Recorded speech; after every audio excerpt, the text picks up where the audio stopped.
dan pembicaraan kita terkait dengan public speaking itu. Tujuan public speaking itu ada 5. Yang pertama adalah memberitahu. Jadi Anda berbicara menghadapi banyak orang itu, Anda ngasih tahu ke orang lain. Anda memberitahu siapa nama Anda, profesi Anda, itu memberitahu. Kemudian Anda menjelaskan, membuat orang mengerti. Sebagai contoh, misalkan saya sebagai seorang trainer public speaking, saya berusaha menjelaskan buat orang mengerti bahwa orang belajar public speaking itu seperti ini gitu loh. Cukup belajar dalam waktu 1 hari pagi sampai sore selesai. Bagi orang yang ingin intens, maka bisa belajar secara private selama 2 hari full. Pagi sore dan selesai.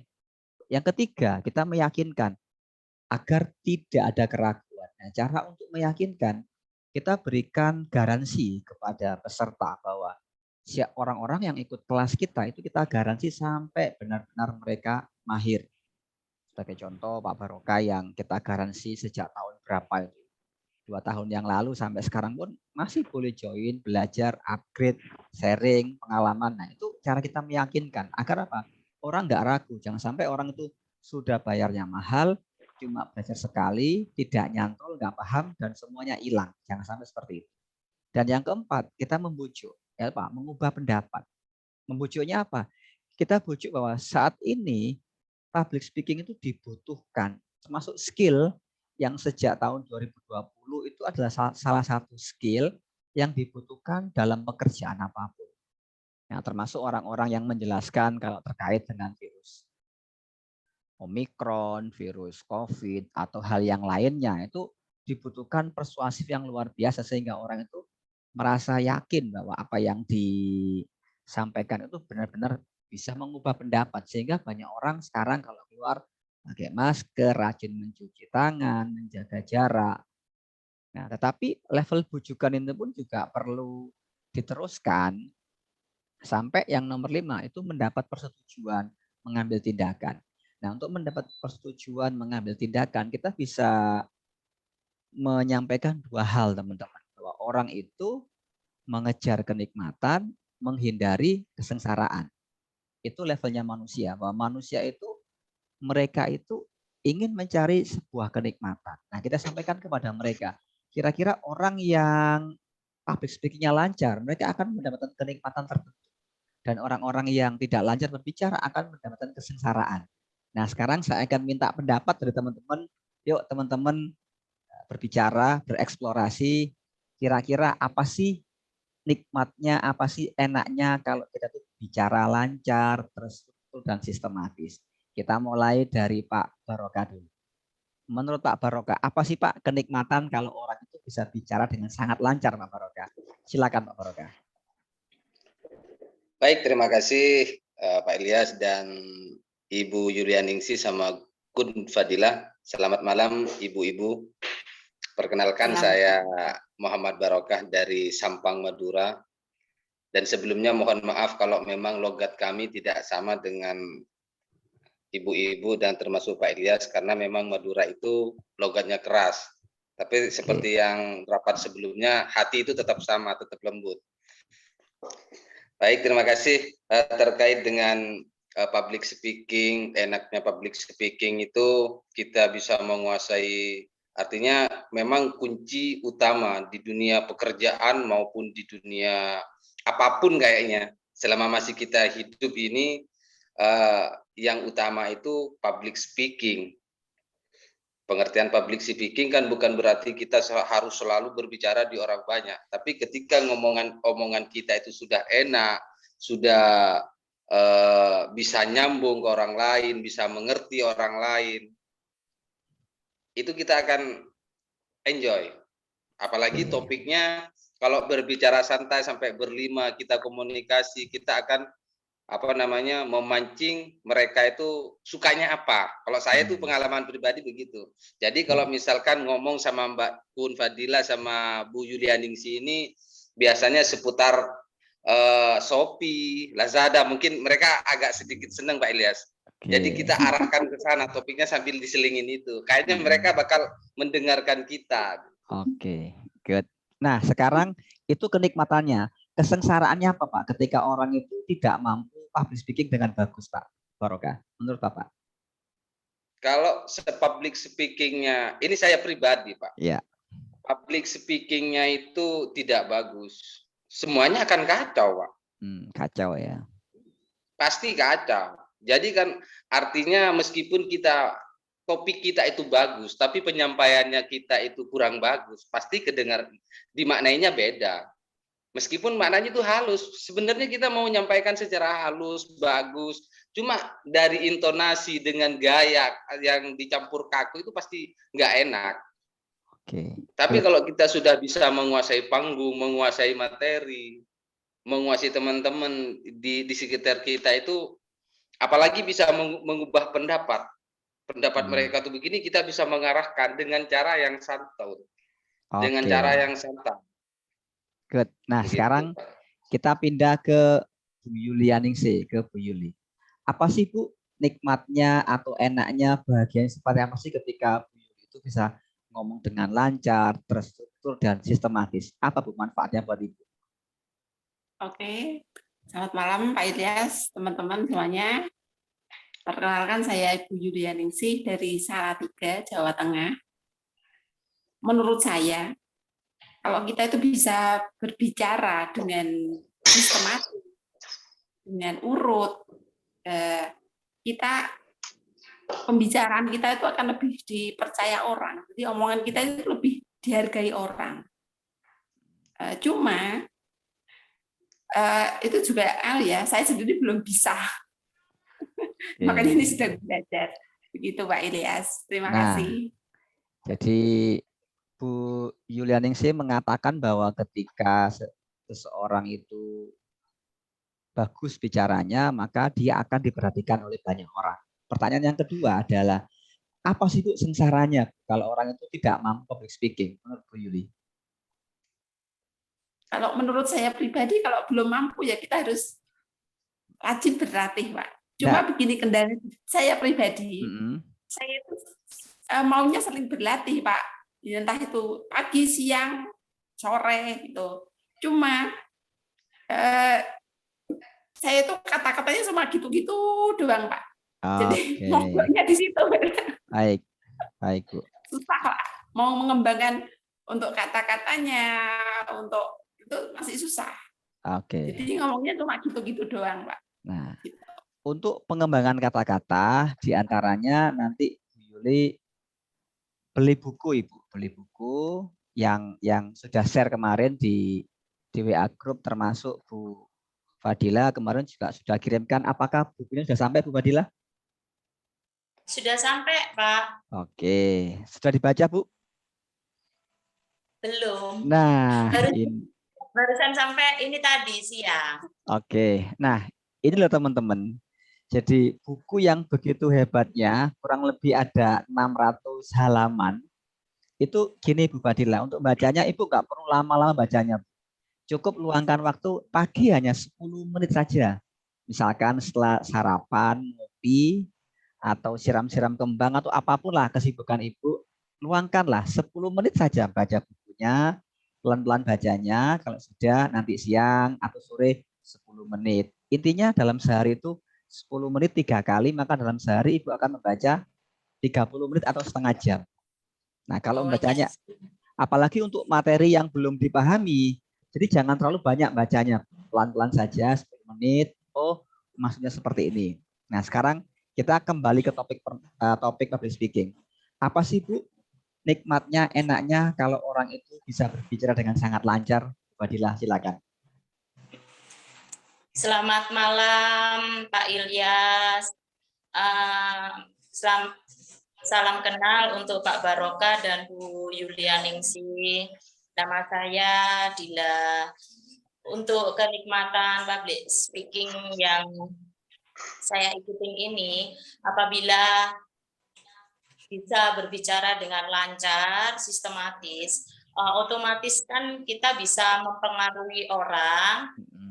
Selain mempengaruhi orang, kita juga bisa menyampaikan visi misi kita agar dimengerti, Pak. Oke, bagus. Yang kedua, apa Bu kesengsaraannya. Kalau seseorang itu mau ngomong kok nggak bisa, ide-idenya macet, ngebleng dan sebagainya. Apa yang terjadi, Pak Dila? Silahkan. Kesengsaraan apabila saat berbicara tiba-tiba ini grogi, otomatis orang yang kita ajak bicara mungkin kurang mengerti. Dan kita juga kesulitan untuk menyampaikan visi dan misi kita, Pak. Oke. Apalagi kalau gugup kan kadang kan suka Pak. Udah lupa semua apa yang kita terpek gitu. Oke. Ya, bagus. Nah, tanpa disadari bahwa di pertemuan kedua ini Bu Yuli, Bu Fadila sudah lebih lancar lah dari sebelumnya. Saya bisa melihat seperti Bu Fadila yang awalnya jedanya agak panjang, sekarang sudah mulai agak rapat, sudah mulai ada kosakata. Ini memang prosesnya seperti itu, Bu Fadila. Oke, kita lanjutkan lagi. Nah, sekarang kita lanjutkan lagi tentang ini adalah tujuan public speaking. Jadi bagaimana kita itu mendapat persetujuan atau mengambil orang lain mengambil tindakan atas presentasi dari yang kita sampaikan. Nah, ini juga sangat penting teman-teman, yaitu merasa cemas. Merasa cemas, lebih cemas presentasi daripada mati.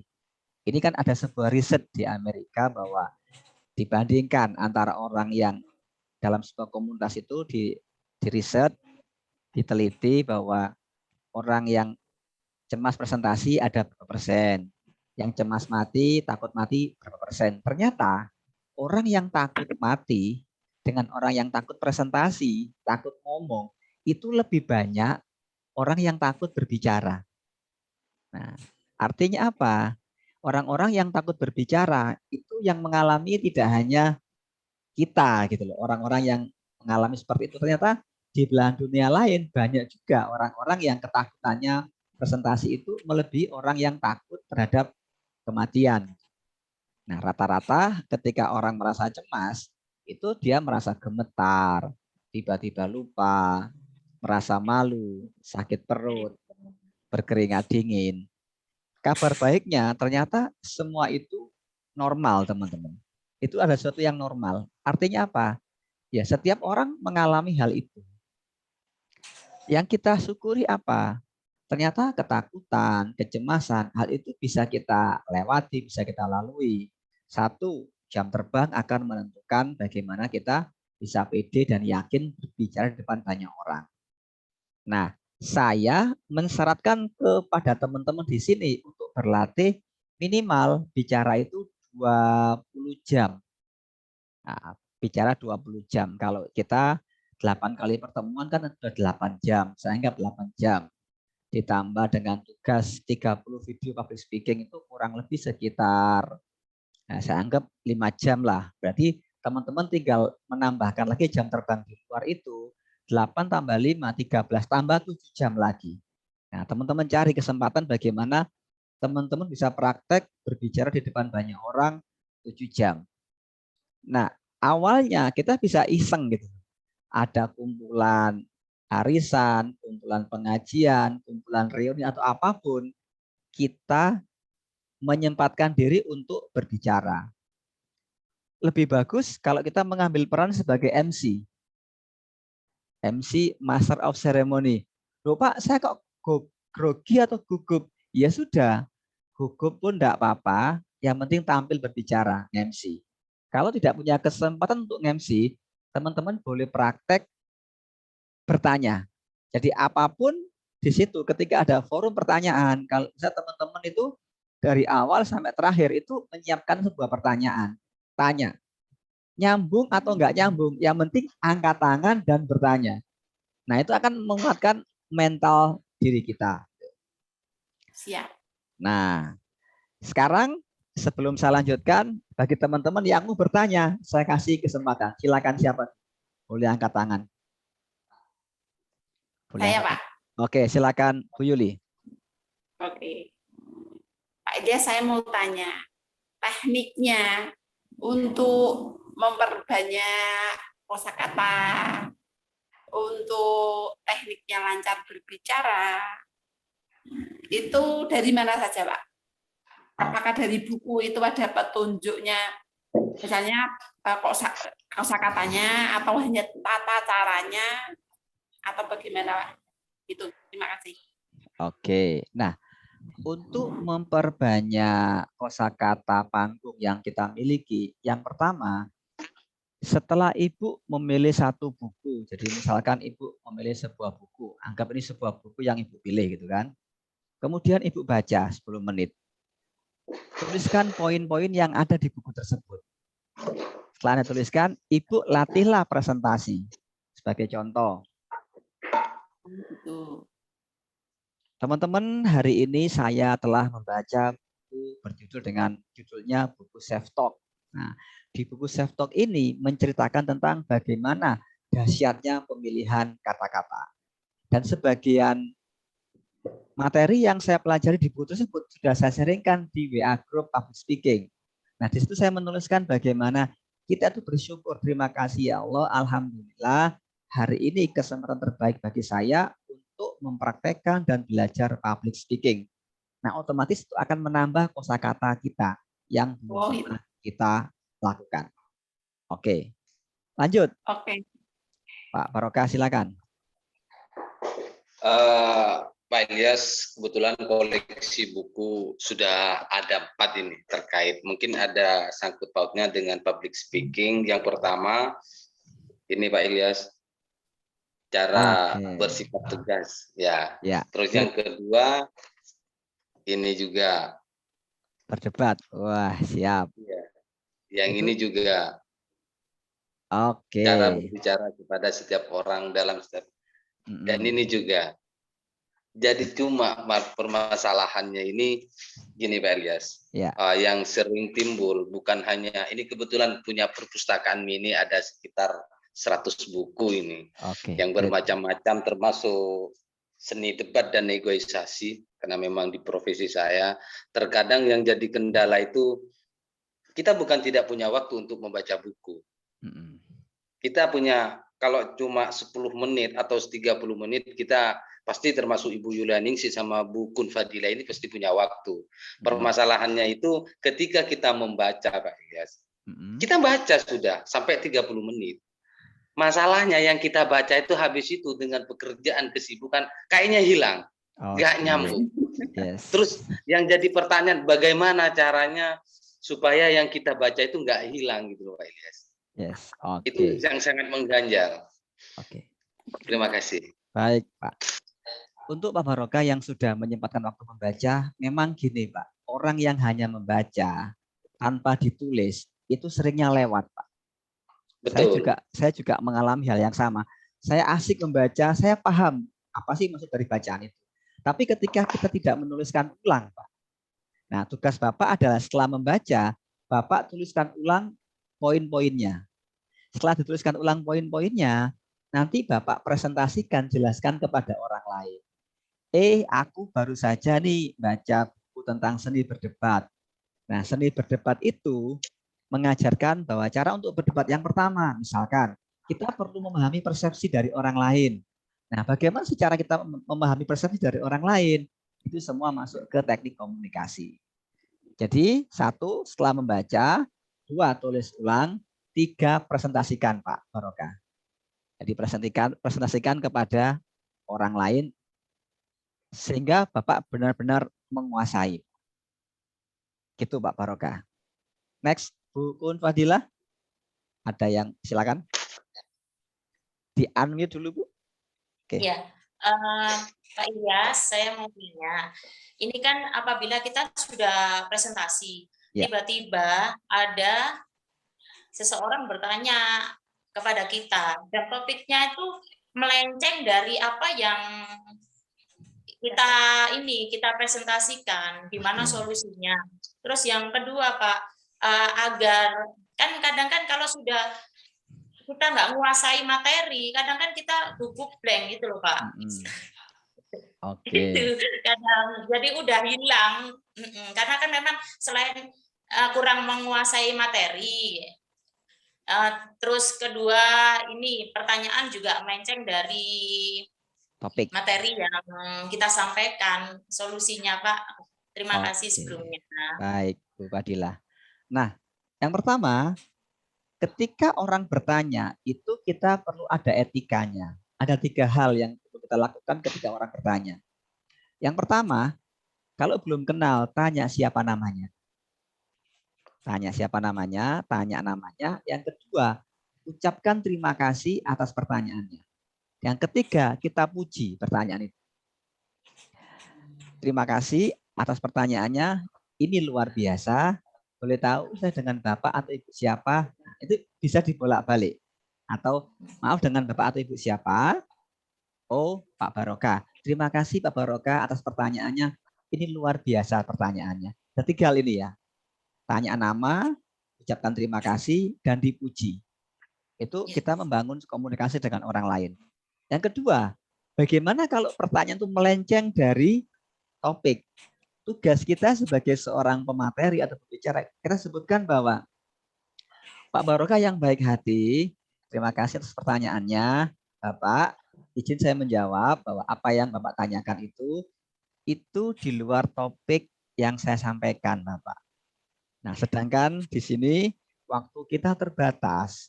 Kalau Bapak ingin kita diskusi lebih lanjut, saya berikan waktu setelah sesi ini selesai.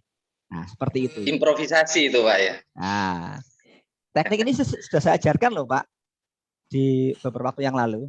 Jadi, karena melenceng, yang kedua kita nggak menguasai, kita jawab seperti itu. Terima kasih pertanyaannya, ini luar biasa. Kalau perlu, Ibu boleh menambahkan seperti ini. Nah, saya sudah memprediksi akan ada pertanyaan seperti ini. Prediksinya apa? Prediksi bahwa itu pertanyaan yang melenceng gitu loh, Bu. Yang Ibu nggak tahu jawabnya apa gitu loh. Tapi Ibu mengatakan bahwa saya sudah memprediksi akan ada pertanyaan yang luar biasa seperti ini dari Pak Barokah.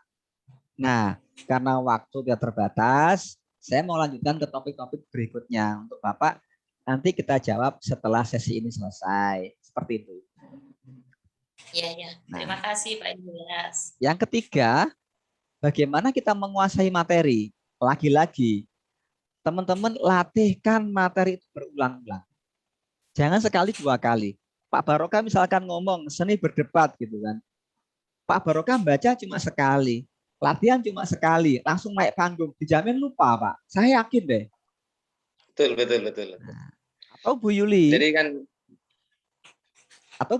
setelah baca buku The Success Principle, baca cuma sekali, nulis sekali, latihan sekali, kemudian besok tampil, dijamin buntu, Bu. Nah, bukan jamin pingsan, Pak. Nah, bukan karena apa?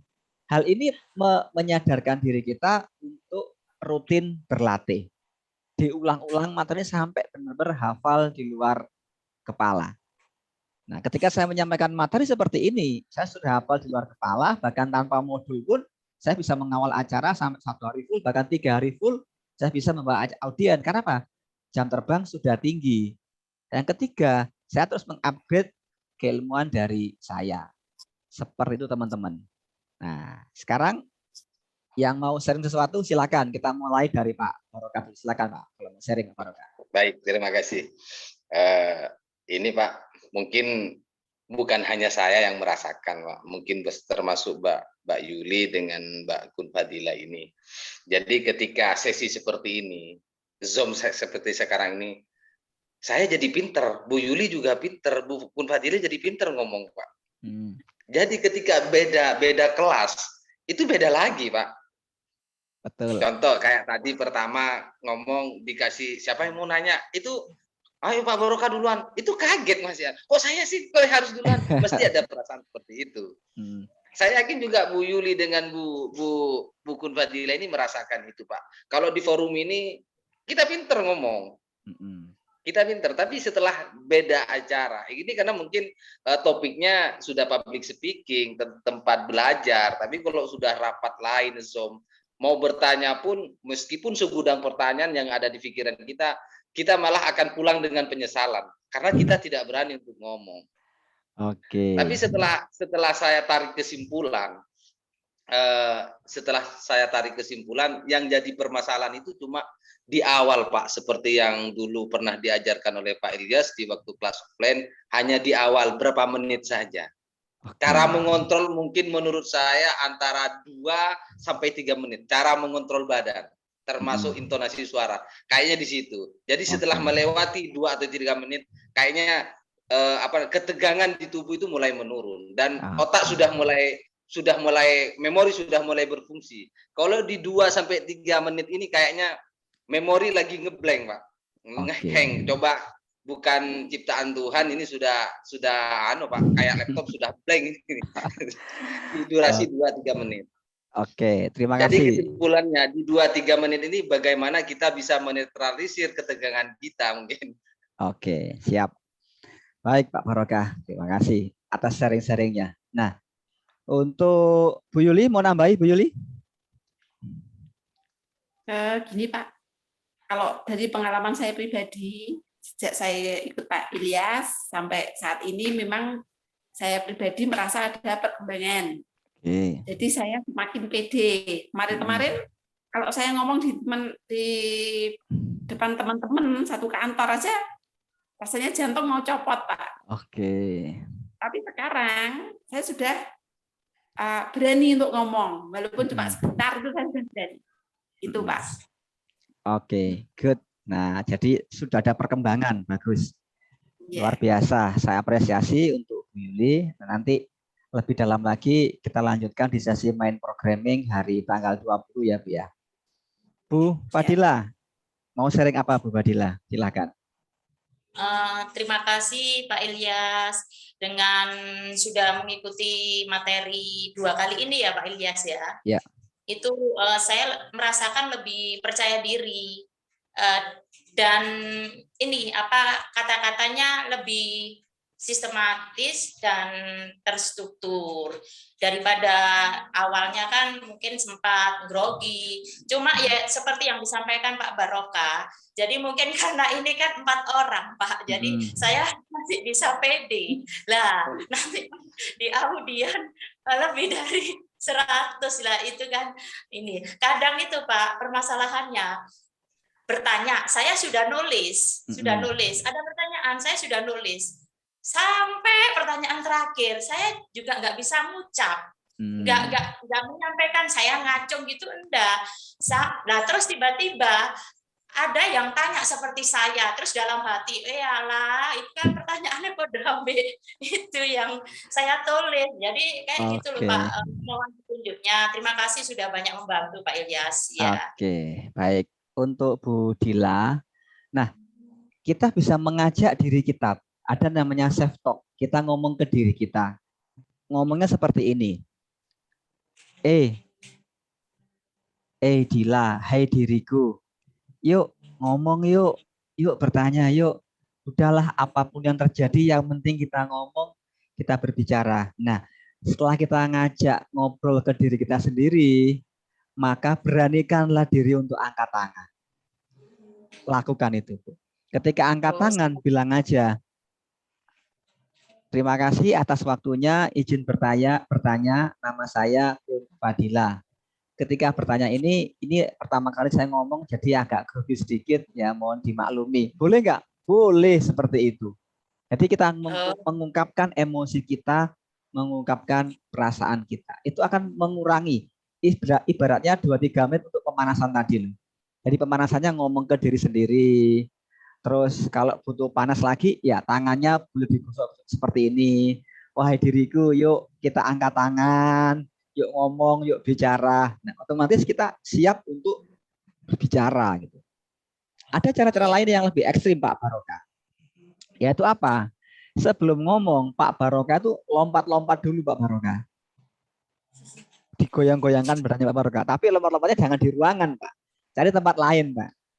Nah, tempat lain tuh Pak Barokah lompat-lompat, jadi aliran darahnya lebih kencang, lebih keras, jadi sudah dak-dikduk, sudah panas, ketika ngomong lebih lancar Pak. Kan darahnya kan lebih lancar terpompa.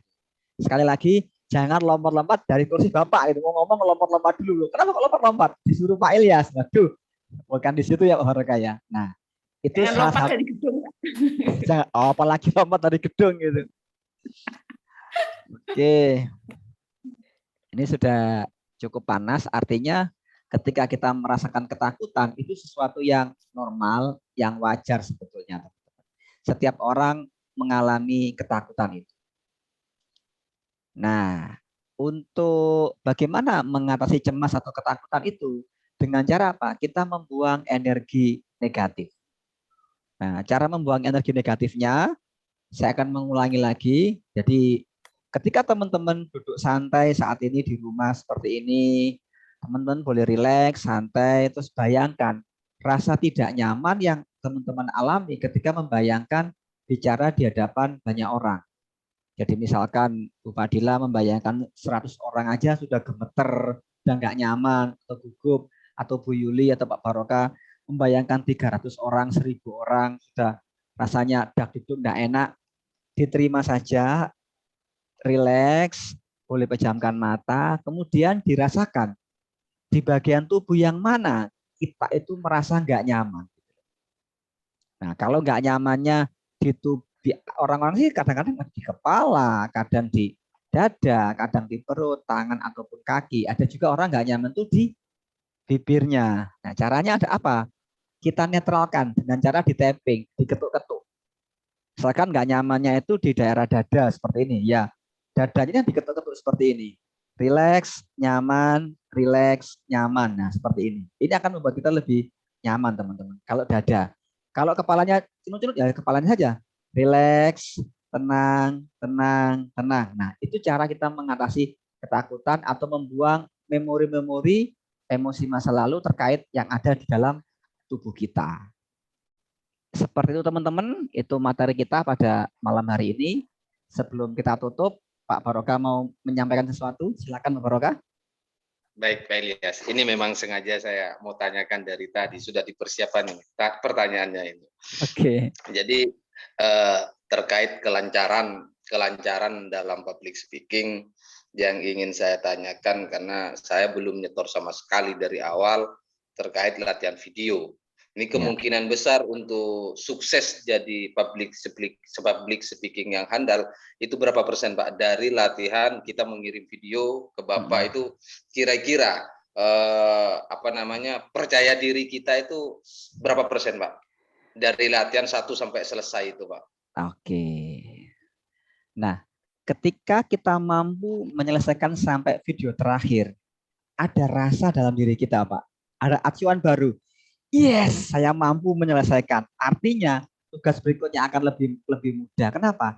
Karena Bapak benar-benar komitmen menyelesaikan hari pertama sampai hari terakhir. Itu butuh perjuangan loh Pak Baroka. Iya. Jangan nunggu 2 tahun sampai selesai Pak Baroka. Dan betul. Ini kayaknya belum sama sekali ini saya, Pak. Jadi memang perlu, saya kan sampai nanya presentase kesuksesan itu sampai berapa persen. Karena memang jujur ketika ketemu dengan orang-orang yang lebih hebat dari kita atau sudah lebih hebat intinya dari kita akan jadi nervous, kita akan jadi down. Iya, pada intinya kan kita, tapi kalau kita ngomong yang saya rasa pengetahuannya di bawah kita akan pede termasuk Bu Yuli atau mungkin Bu Kun Fadila. Pasti akan merasa seperti itu, kita pedenya.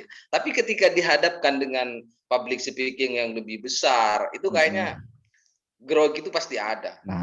Tapi seperti Pak Ilyas yang saya sampaikan tadi, itu normal memang. Nah, kembali lagi dengan berapa persen sih Pak, kalau memang saya harus menyelesaikan dari 1 sampai 30? Nah, kita tidak akan memberikan garansi 100%. Kita tidak boleh memberikan garansi keberhasilan, Pak.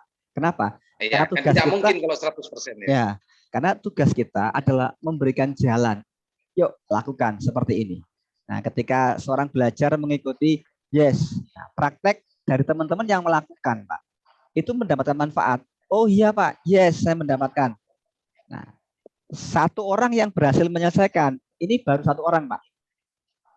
Dia mahasiswa UNS. Nah, setelah selesai menyelesaikan itu, dia memberikan materi motivation training ke adik-adik kelasnya dengan percaya diri. Nah, seperti itu. Dan kan seperti kemarin yang dari Sidoarjo, itu baru sampai di video keberapa gitu, sudah merasa, Pak, cukup, saya sudah pede, saya bisa nge-MC. Ya sudah, Itu Pak Barokah. Apalagi kalau bisa sampai tuntas sampai terakhir. Wah, keren Pak. Kenapa? Tugas video ke-30 adalah Bapak ngomong 30 menit presentasi. Nah, tak kasih bocoran, Miss. Jadi video terakhir Anda harus ngomong minimal 30 menit, Pak. Nah, yakin enggak bisa menyelesaikan 30 menit? Kalau berhasil, yes. Itu Pak Barokah. Saya yakin lah kalau 30 menit saya kayaknya yakin itu. Oke. Yakin lah. Pertanyaannya ini sampai jadi video pertama, minta tolong nanti Pak Ilyas, mohon maaf karena dari kemarin tidak mengikuti di grup itu. Cuma sempat saya kirim linknya ke HP yang satunya ini. Ya. Cuma sempat sampai sekarang belum sempat saya buka Pak Ilyas. Ya. Karena kesibukan pekerjaan di luar itu. Nah, jadi insya Allah saya akan menyetor. Itu tiap hari apa bagaimana Pak Ilyas? Ya, sehari satu video kan paling video paling 5-10 menit, terus bikin tugas 5-10 menit nggak sampai kan Pak. Intinya apa? Kita melatih bawah sadar kita Pak, ini sesuatu yang penting bagi saya untuk menyelesaikan. Hanya seperti itu Pak Barokah. Artinya durasi tidak menentukan Pak Ilyas. Ya, tidak ditentukan. Nanti ada tugas ini 3 menit, tugas berikutnya 5 menit, berikutnya 10 menit, tadi bertahap Pak, sampai 30 menit tadi Pak. Oke. Itu Pak Barokah. Apa nanti habis rapat ini di-share lagi Pak? Apa namanya tugas dari 1 sampai 30 itu? Ya, nanti saya kasih linknya. Dijapri ke saya Pak? Ya, tak japrikan nanti linknya Pak. Oke. Siap. Oke, Bu Yuli, saya mau sampaikan Bu Yuli? Cukup Pak. Cukup? Yang penting harus tetap berlatih. Sementara ini saya juga belum bikin video satupun. Oke, siap. Saya Bu lebih lama 2 tahun saya, tidak sempat. Bu Fadilah, silakan. Alhamdulillah sudah Pak, sudah cukup. Yang seperti saya sampaikan tadi ada kemajuan setelah mengikuti training dari Pak Ilyas. Dan saya malu loh Pak, waktu saya lihat di IG itu ada foto saya ya Pak. Ya. Foto Iya saya, Pak, itu juga yang ingin saya sampaikan itu juga Pak. Ini gimana? Sebenarnya sih pengen Pak Ilyas itu supaya nggak disebar di IG atau di FB gitu, yang bukan konsumsi publik itu Pak. Ini Pak. Paling tidak di grup ini aja lah gitu. Kalau saya sih enggak masalah, misal di IG pun enggak masalah. Saya justru malah bersyukur, berarti Pak Ilyas juga paling tidak menghargai saya juga. Mengkoreksi. Malunya kan karena waktu itu masih terbata-bata ya Pak ya. Oke. Gini Pak, kenapa saya upload? Saya itu mau memunculkan PD dari teman-teman. Loh, ya, gini aja kok diupload gitu loh. Ya, saya tahu Pak. Dan di situ kan ada tulisan bahwa ini sebuah proses belajar, bukan hasil final loh. Ya, nah, itu Mbak Dila.